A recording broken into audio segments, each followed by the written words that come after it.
என்னங்க என்னாச்சு? ஒண்ணு இல்ல, ஒரு நிமிஷம் இருமா.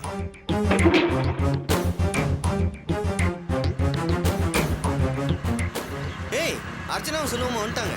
வந்துட்டாங்களா? ஐயோ, ஒண்ணு கூட்டிட்டாங்களேடா. என்னடா எப்ப வந்த? நான் வந்து அரை மணி நேரம் ஆச்சுடா. உங்களை பார்க்கலான்னு வெயிட் பண்ணிட்டு இருந்தேன். அம்மா தான் நீ கோயிலுக்கு போயிட்டு அப்படியே செக்அப் எல்லாம் போயிட்டு வர லேட் ஆகுனாங்க. சரின்னு கிளம்பிட்டு இருந்தேன். இல்லண்ணே, நான் செக்அப் போயிட்டு வந்து 15 நாள் தானே ஆகுது. சரி, நீங்க உள்ள வாங்க. வாமா, உள்ள வா.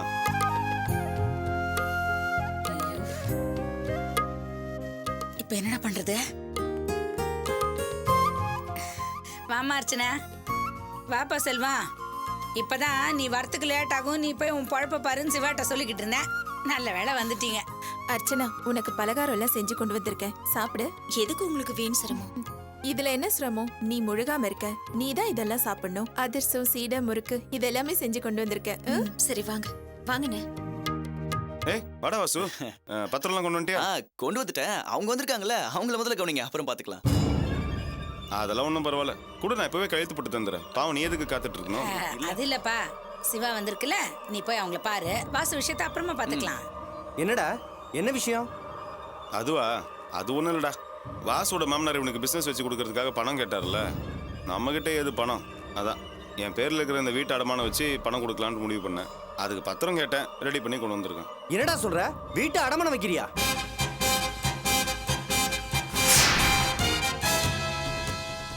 ஆமாண்டா. அவன் என்ன பண்ணுவான்? ஆரம்பத்துல அவனுக்கு ஒரு தொழில் அமைச்சு கொடுத்திருந்தா அவன் இந்த மோசமான நிலைமைக்கு போயிருக்கவே மாட்டான்ல. என்னப்பா, என்ன பிரச்சனை? குடிக்கிறதுக்கு காசு இல்லைன்னு பிட் பாக்கெட் அடிச்சு கையும் களவும் மாட்டிக்கிட்டு அதை அடிச்சு பின்னி எடுத்துக்கிட்டு இருக்கோம்.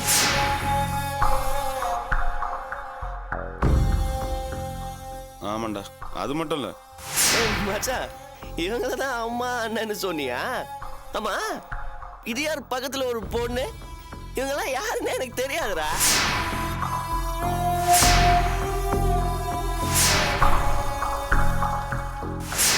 என்னமோ அந்த இடத்த கட்டத்துக்கு பிரச்சனை பண்ணானே, இன்னைக்கு அதனால தானே என் வாழ்க்கை எப்படி ஆச்சு. அதான் இப்படி ஒரு முடிவுக்கு வந்தேன். என்னடா பைத்தியக்காரத்தனமா முடிவு எடுத்திருக்க?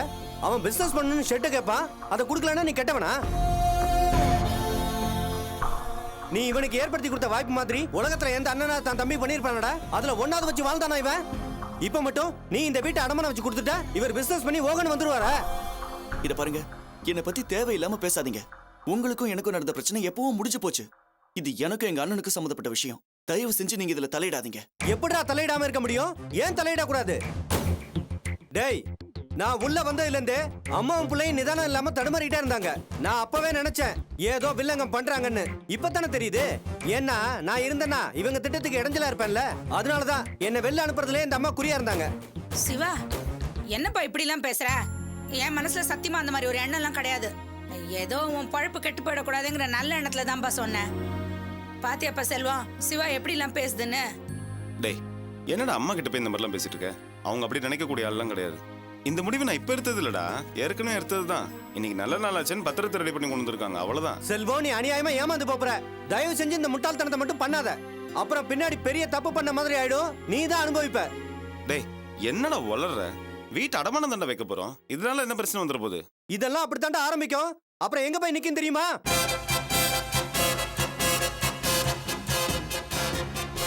ஏண்டா, முதல்ல வீட்டை அடமானம் வைக்கிறதுனா யாருக்காக செய்யறதுன்னு வேணா? யாரா இவன்? பொறுக்கிடா, ஒன்னா நம்பர் பொறுக்கி. இவனுக்காக குடியிருக்கிற வீட்டை அடமானம் வைக்க போறியா? சிவாத்தீங்களாண்ணே, உங்க முன்னாடி என்ன எப்படி எல்லாம் திட்டி பேசுறாருன்னு. இப்படித்தானே அன்னைக்கு நல்ல விதமா உங்ககிட்ட பேசலான்னு வந்தேன். கை நீட்டி அடிச்சிட்டாரு. இன்னைக்கு உங்களை முன்னாடி வச்சுக்கிட்டு எத்தனை தடவை பொறுக்கி பொறுக்கின்னு சொல்றாரு. சொல்ல வேண்டாம், 1000 தடவை சொல்லுவேன். பொறுக்கி இல்லாம நீ நல்லவனா? உன்னை பத்தி எனக்கு தெரியாது. ஆமா, இத்தனை நாள் இல்லாம உங்க அண்ணன் மேல இன்னைக்கு என்ன பாசம் பொத்துக்கிட்டு வருது? டேய் சிவா, ஏன்டா அப்படி கத்துற? அவன் பழையபடி இல்லடா, நிறைய மாறிட்டான். அவன் நல்லபடியா தொழில் செஞ்சு முன்னேறணுங்கிறதுக்காக தான் இந்த ஏற்பாடை பண்ணி கொடுத்துட்டு இருக்கேன். சும்மா அவனை போட்டு கத்திட்டு இருக்காரு. வாசு, பத்திரத்தை கொடு, கையெழுத்து கொடுத்துறேன். நான் சொல்லிக்கிட்டே இருக்கேன், நீ பாட்டு கையெழுத்து போட்டு கொடுக்க போறியா? உனக்கு அறிவு இல்ல?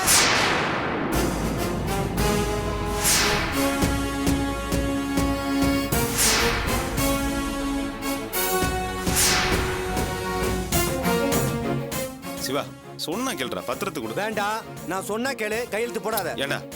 அண்ணே, நீ போட வேணாம், விட்டு.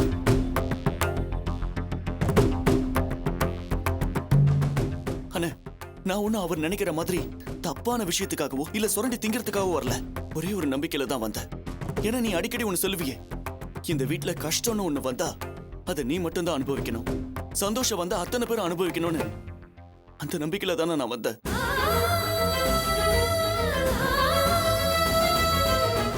இத்தனை நாளா நீயே கஷ்டப்பட்டுக்கிட்டு இருக்கியே, நானும் என் பங்குக்கு ஏதாவது சம்பாதிக்கணும், என்னால முடிஞ்ச நல்லது கிட்டதை இந்த குடும்பத்துக்கு பண்ணணும் அப்படிங்கிற யோசனையில தான் ஒரு தொழில் ஆரம்பிக்கலாம்னு நினைச்சேன்.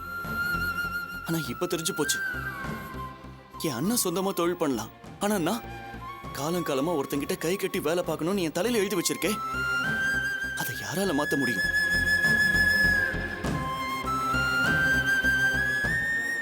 பரவாயில்லண்ணா, கையெழுத்து போட வேண்டாம், விட்டுரு.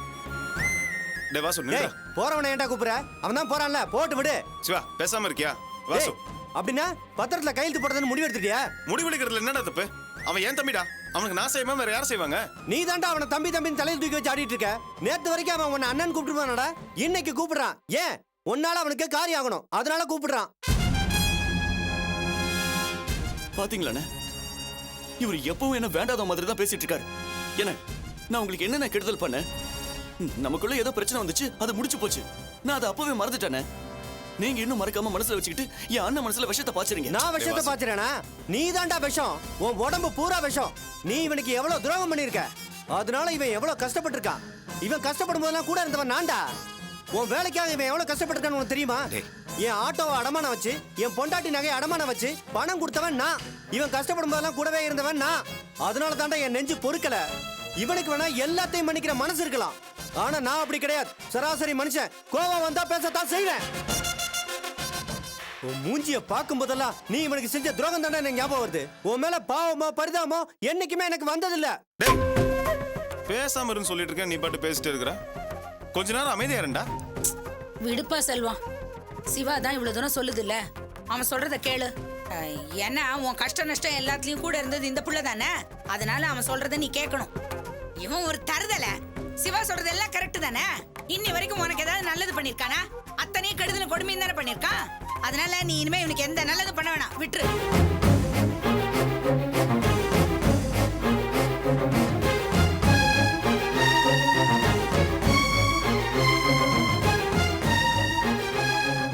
டேய், இன்னும் ஏன்டா இங்கே நின்னுட்டு இருக்க? இத்தனையும் கேட்டுக்கிட்டு ரோசம் கட்டு போய் நின்னுட்டு இருக்கியா? போடா இங்க இருந்து. அம்மா அவனை விரட்டாதீங்க, நீ இருடா. இத பாருடா சிவா, இதுக்கு மேல வாசு விஷயத்துல நீ தலையிடாத, புரியுதா? நான் உனக்கு கழுத்து போட்டு தரேன்டா, பத்திரத்தை கொடு. டேய் என்னடா நான் சொல்லிக்கிட்டே இருக்கேன், நீ பாட்டு திரும்ப திரும்ப கையெழுத்து போட்டு தரேங்கிற. என்னாச்சுனா நீ பாட்டு சும்மா நின்னுட்டு இருக்க, அவன் பாட்டுக்கு முட்டாள்தனமா ஒரு முடிவு எடுக்கிறான். இதெல்லாம் தப்பு நீ சொல்லக்கூடாதா?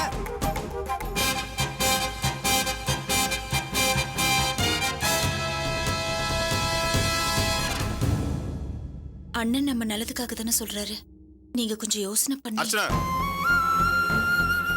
என்ன பேசுற நீ? இவன் தான் ஏமால உள்ள அக்கறையில உளறிட்டு இருக்கான், நீயும் அதுக்கு முக்கியத்துவம் கொடுத்து பேசிட்டு இருக்க. இப்ப வாசு என்னத்தை பெருசா கேட்டான்? இந்த வீட்டை அடமானம் வச்சு கொஞ்சம் பணம் கேட்டான், அவ்வளவுதானே.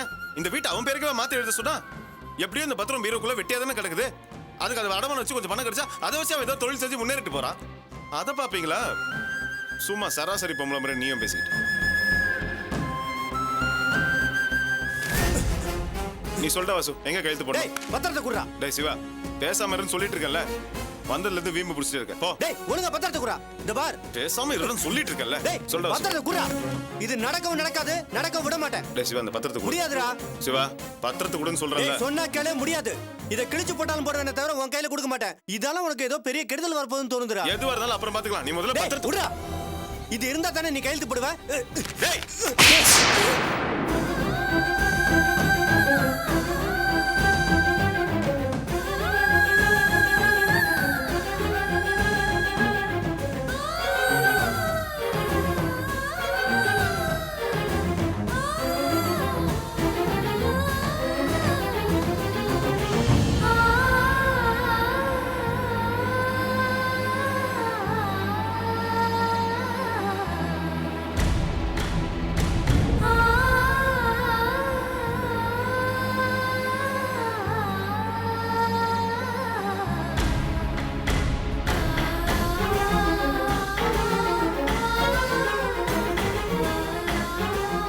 என் குடும்ப விஷயம்.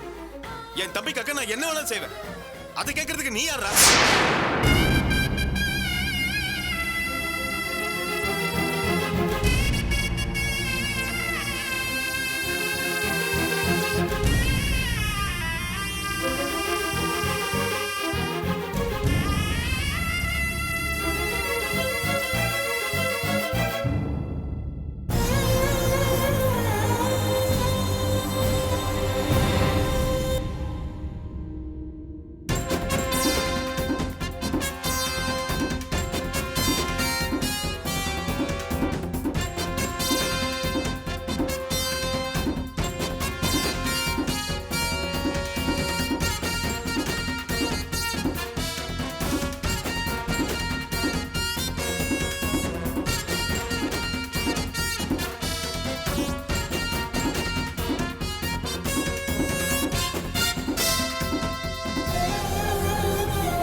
என்னென்ன சொன்னீங்க?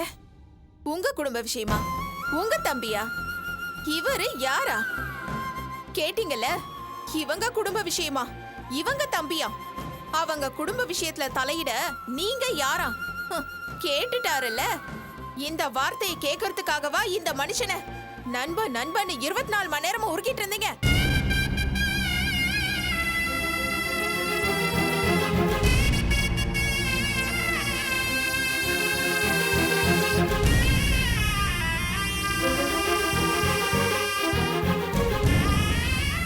ரொம்ப சந்தோஷம்னா, இந்த நொடி வரைக்கும் உங்க வாயில இருந்து இப்படி ஒரு வார்த்தை வரும்னு நான் கொஞ்சம் கூட எதிர்பார்க்கல.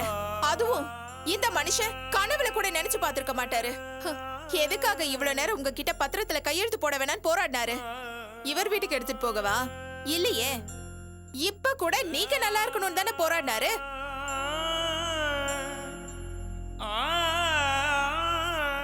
இவ்வளவுதானா நீங்க? எந்த நிலைமையிலயும் நிதானம் தவற மாட்டீங்க. மத்தவங்க மனசு காயப்படுற மாதிரி பேச மாட்டீங்க. எல்லாருக்கும் நல்லது மட்டும்தான் செய்வீங்கன்னு எப்பவும் உங்களை பத்தி பெருமையா பேசிட்டு இருப்பாரு இந்த மனுஷன். அவர் மனசை இப்படி நீங்க நோகடிச்சிட்டீங்களேனா, சாப்பிடும் போது, தூங்கும் போது, வேலை செய்யும் போது எப்பவும் உங்களை பத்தி மட்டுமே யோசிச்சுட்டு இருக்கிற ஒரு மனுஷன் இந்த உலகத்துல இருக்காருனா அது இவர் மட்டும்தான். அந்த மனுஷனை நீங்க யாருன்னு கேட்டுட்டீங்கல்ல.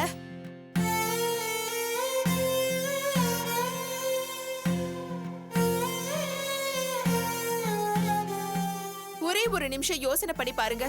உங்க நிழல் கூட எப்பவாவது உங்க கூட வராம இருந்திருக்கலாம். ஆனா இந்த மனுஷன் உங்க கூட வராம இருந்திருக்காரா? இன்னைக்கு அம்மா தம்பின்னு மத்த உறவுகள்லாம் உங்க கூட இருக்கலாம். ஆனா நீங்க கஷ்டப்படும் போது, இவங்கெல்லாம் உங்களை தூக்கி எறிஞ்ச போது உங்க கூட இருந்தது யாரு? இந்த மனுஷன் தானே. நீங்க யாருன்னு கேட்டீங்கல்ல, இந்த மனுஷன் தானே உங்க கூட இருந்தது.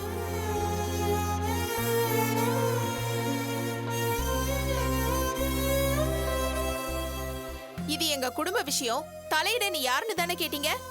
யாருக்காக? உங்க தம்பிக்காக.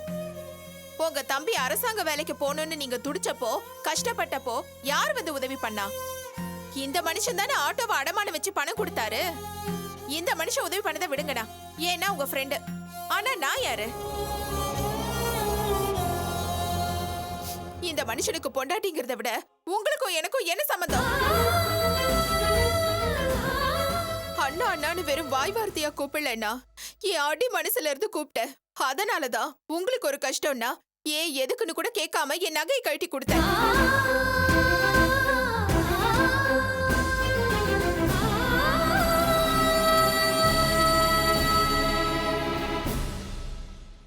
ஆட்டோவை அடமானம் வச்சு டியூ கட்டாததுனால சேட்டோட ஆளுங்க வந்து என்கிட்ட தப்பா பேசினாங்க. அப்ப கோவப்பட்டு சண்டைக்கு போன இந்த மனுஷன் போலீஸ் வரைக்கும் போனாரு. அப்ப கூட நாங்க அந்த பணத்தை பத்தி உங்ககிட்ட ஒரு வார்த்தை பேசிருப்போமா? அப்படிப்பட்ட இந்த மனுஷனை பார்த்து நீ யாருன்னு கேட்டுட்டீங்கல்ல. ரொம்ப சந்தோஷம்னா ரொம்ப சந்தோஷம். பாத்துட்டீங்கல்ல. நீங்க சாப்பிடுற சாப்பாட்டுல உப்பு போட்டு சாப்பிடுறது உண்மைனா, உங்களுக்கு ரோஷம் இருக்கிறது உண்மைனா, இனிமே இந்த மனுஷன் இருக்கிற பக்கம் தலை வச்சு கூட படுக்காது. நண்பன்னு சொல்லிக்கிட்டு இவர் இருக்கிற இடத்த கூட மிதிக்காதீங்க. வாங்க போலாம். புனிதா, புனிதா, உங்க கோபம் நியாயமானதுதான். அவர் வாயில இருந்து இப்படி ஒரு வார்த்தை வந்திருக்கவே கூடாது. அவருக்காக நான் உங்ககிட்ட மன்னிப்பு கேட்டுக்கிறேன். போகாதீங்க புனிதா. வேண்டாம், எதையும் கேட்க நான் தயாரா இல்ல. நாங்க போறோம், வாங்க. புனிதா.